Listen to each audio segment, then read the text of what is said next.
What if I told you that jealousy and judgment we feel towards other women isn't actually about them? What if it's about something deeper?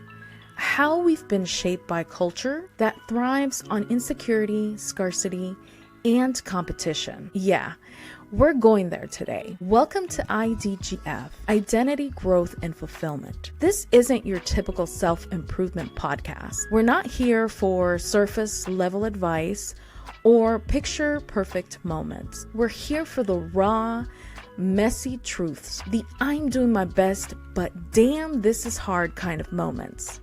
I'm Itzel, a neurodivergent Latina, an industrial organizational psychology doctoral candidate, a tech market analyst, a human-centered consultant, a caregiving spouse to a combat veteran, and a mom to a neurodivergent teen. In short, I juggle a lot, and I know that you do too. Today's episode is about something we don't talk about enough.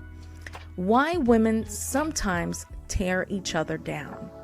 Why we've been conditioned to compete, how patriarchy and cultural programming fuel judgment, why privilege matters, and how to use it to help others. Most importantly, how we can break this toxic cycle and lift each other up. But first, let me take you way back to a moment that shaped my life. I was 10 years old, sitting in front of the mirror at a beauty salon while the woman tried to straighten my hair for what felt like the millionth time. "You want to look polished," she said. "People won't take you seriously if you look messy." I remember staring at my reflection thinking, why can't I have straight, silky hair like the girls on TV? Why am I stuck with this hair? Why do I have to change who I am just to fit in?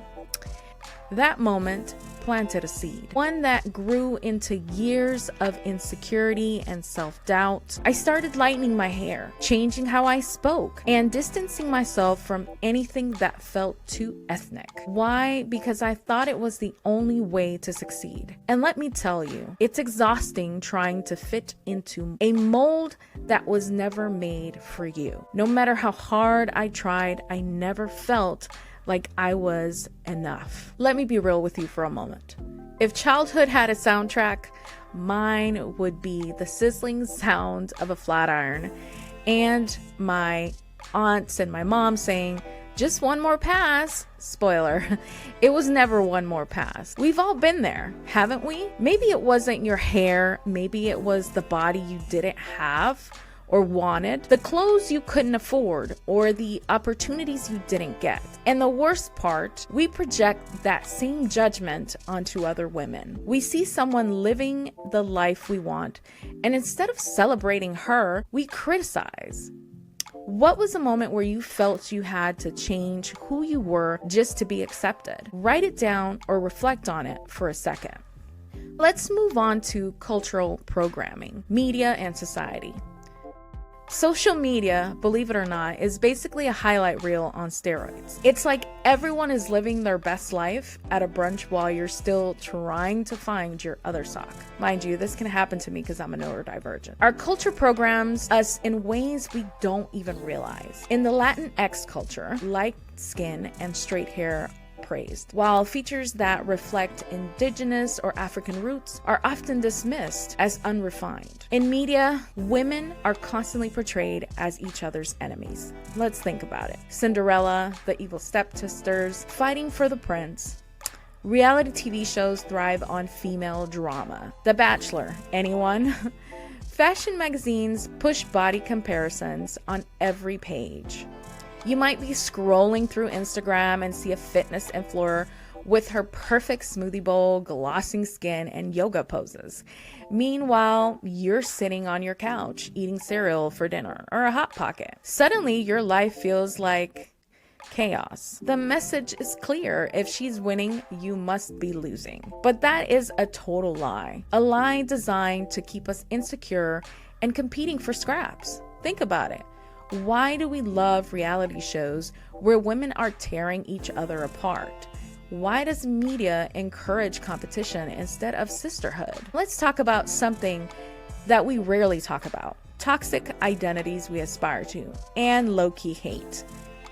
Ever scroll through Instagram and think, is everyone a CEO, a fashion icon, and fitness guru at the same time now? Did I miss the memo? And let's not forget the other women we're trained to envy and secretly resent. You know who I'm talking about. The ones who seem to have it all, the ones who make us sit back and wonder, why her? Why not me? Here's who I mean. The perfect partner chick. She's got the dreamy, doting partner, husband or boyfriend who plans spontaneous romantic getaways, knows all her favorite things, and brings her coffee in bed. The effortlessly chick. She always looks put together, like she woke up and Vogue styled her. Her wardrobe, minimalistic, chic, and expensive looking. Meanwhile, my daily style is sometimes in my basics, my Stitch outfits, and gym clothes. As long as it's nice and clean, hip, and trendy, I'm all for it. The fairy tale bride. Her wedding is basically a Pinterest board come to life. Custom everything, perfect lighting, and coordinated outfits for every pre-wedding event. Meanwhile, my idea of a party is Uber and some Netflix. The corporate queen. Yeah, you know who I'm talking about. She's climbing the corporate ladder with sneakers, canvas shoes, or stilettos, closing deals, managing a team, and still making it home for family dinners. Meanwhile, I'm proud if I remember to reply to all my emails by Friday. The perpetual level up chick. She's the one who's always leveling up. She's on her 3rd certification this year, just finished her MBA or PhD. She wrote a book, launched a podcast, and is now working on a TED Talk. Meanwhile, I'm here trying to finish up my last residency course for this PhD and actually lacking sleep. And here's the real kicker. We aspire to these identities even though we secretly hate them. We love to judge them, but also wouldn't mind being them for just a week, right? Which of these identities have you found yourself chasing? Did it inspire you, or did it just leave you feeling like you'll never be enough? Let's talk about breaking free and the power of sisterhood. We don't have to play by those roles anymore. We've been taught that there's only one seat at the table, but the real power lies in building our own damn table and inviting as many women as possible. The system will always try to convince you that our fellow woman is your enemy, that her success somehow diminishes yours, that there's not enough space for both of you to shine. But that's a lie. Instead of seeing a powerful woman as a threat, ask, how can we collaborate? When you feel envy creeping in, shift the narrative. Her success is proof that it's possible for you too. The truth is, when one of us wins, we all win. And the more we support each other, the faster we can break free from these outdated systems. Let's talk about the root of the problem. We didn't get here by accident. Western ideology has played a massive role in pitting women against each other. It's a system designed to benefit from division, insecurity, and competition. From the earliest days, women were told their value was tied to how they looked, who they married, and how well they fit into a narrow mold of perfection. Look at Western pop culture. It's been feeding us the women versus women narrative for decades. Fashion magazines thrive by promoting body comparisons. Reality TV pushes women to fight over jobs or even fame. This constant reinforcement has normalized the idea that other women are your competition. And Western beauty standards, they take it further. The idealized version of beauty is light skin, thin bodies, straight hair, toned skin is unattainable for most women, especially women of color. Entire industries profit from women feeling like they're not enough. Skin lightening products is an $8 billion industry. Weight loss, that's another $70 billion. Hair straightening treatments, which aren't good for you by the way, $1.5 billion annually. The message is clear. You'll never be enough unless you change yourself. Moving on to how envy and comparison can take over. Let's be honest with ourselves. We've all felt that twinge of envy. I don't care who you are, you have been here.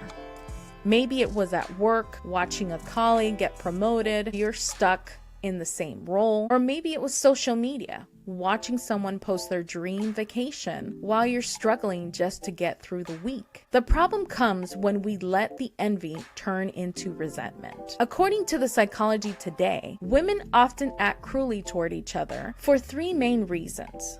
Number one, they project their own insecurities. Number two, they believe they can get away with it. And number three, they lack the tools to confront their feelings. When was the last time you caught yourself comparing your life to someone else's? Did it inspire you or leave you feeling worse? Think about that for a minute.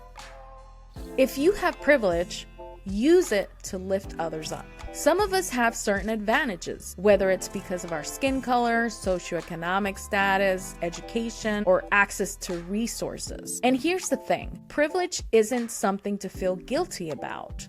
It's something to use for good. If you've had opportunities that other women didn't have, don't guard them like they're a secret. Share them. Help your sister out. For example, did you get a mentor who helped you land that first job?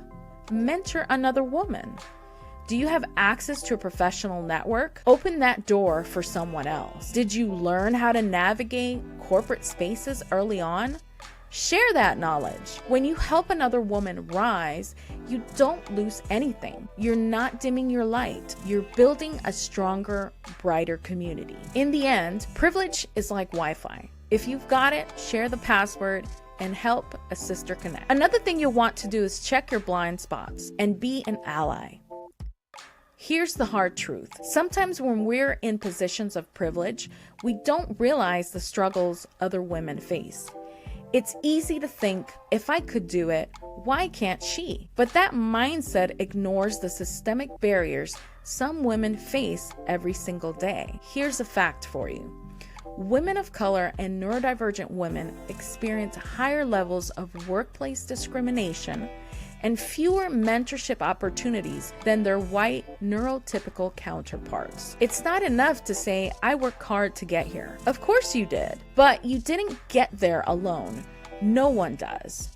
Be the woman who turns around, reaches out her hand, and pulls another woman up. Let's move into the shift from shade support method. This is a nifty tool I came up with, which I think you guys will love. If you feel shade creeping in, use the stop method before you send that snarky group text. Trust me, your future self will thank you. When you catch yourself slipping into judgment or envy, try this. The S is spot the feeling. Recognize the envy or the judgment. Ask, why am I feeling this way? The T means take a step back. Pause before reacting. Is this really about her or something in me? The O is for own your insecurity. Be honest. What unmet desire or insecurity is being triggered? The P, practice kindness. Flip the script. Celebrate her success. Use it as proof that your time will come. Here's how we stop being Haley the hater and become a real supporting sister. Let me give you a scenario. Sharing opportunity. A job pops up that's perfect for your friend. The Haley will say, why should I tell her? She'll just get ahead of me. The supporting sister will say, let me send her the link. She'd be amazing at this. Scenario number 2, celebrating success out loud. You see a woman's promotion on LinkedIn. The Haley would say, scrolls past in silence. The supporting sister, congrats, and says, you earned this. The world has enough haters. Don't be a Haley. Be the friend who brings snacks and job leads. All right, let's talk about the elephant in the room, the patriarchy, and how it thrives by keeping women divided. The patriarchal system was never designed to help women rise. Instead, it's designed to pit us against each other, keeping us in a constant state of competition, judgment, and insecurity. Why? Because When women are busy tearing each other down, we're not focusing on breaking the system that keeps us in these roles. The patriarchy doesn't want women supporting women. It thrives on division because united women are a threat. Historically, women were given limited roles in society. Our worth was tied to how we looked, how will we serve others, or who we married. Opportunities were so scarce that women were forced into a scarcity mindset, believing there was only room for one. It's divide and conquer at its finest. The result? Women were programmed to see each other as competition, not allies. And even today, that programming continues in subtle and not so subtle ways. Have you ever found yourself judging another woman because of what she says? Was it really about her or something deeper in you? The patriarchy is like a bad reality show. It thrives on drama and division. Let's cancel that series once and for all. How does the patriarchy fuel the cycle of hate? Here's how it shows up in your everyday life. A woman gets promoted into a leadership role, and instead of celebrating her, people say she must have slept her way to the top. This narrative didn't come from us. It's classic patriarchal tool to discredit ambitious women. Policing how women look. When women break traditional beauty standards, they're labeled as too much, too loud, or unprofessional. Think about how often we judge other women based on how they dress, wear their hair, or speak. The patriarchy benefits from this because it keeps us distracted from the real enemy, the system itself. Here is more truth. The more we focus on competing with each other, the less time we have to dismantle the system that created the competition in the first place. I want all of you to break free and embrace the power of sisterhood. We've been taught that there's only one seat at the table, but the real power lies in building our own damn table and inviting as many women as possible. The system will always try to convince you that your fellow woman is your enemy, that her success somehow diminishes yours, that there's not enough space for both of you to shine. But that is a lie. Patriarchy wants us to compete. We need to start choosing to collaborate. When women stand together, the system starts to shape. The patriarchy loses its power when women collaborate, support each other, and reject the idea that we're in the zero-sum game. Here's what we can do to fight back. Call out patriarchal narratives. When you hear comments like she's too ambitious or she's too much, challenge them. Create spaces for women to rise. Build networks. Amplify voices, and make space for women who are often overlooked. Mentor and uplift.